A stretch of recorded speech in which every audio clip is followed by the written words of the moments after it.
கலைஞர் அவர்கள் இணை தயாரிப்பாளராக எடுக்கப்பட்ட படம்தான் குறவஞ்சி.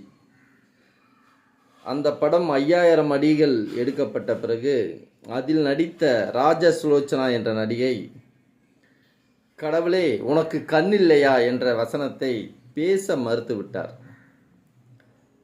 கலைஞர் அவர்களுக்கு எவ்வளவு சொல்லியும் அது புரியவில்லை. கடவுளுக்கு எதிரான வார்த்தையை நான் பயன்படுத்த மாட்டேன் என்று இறுதியாக அவர் நடிக்க அது மறுத்துவிட்டார். வசனத்தை மாற்றுங்கள் என்றார்.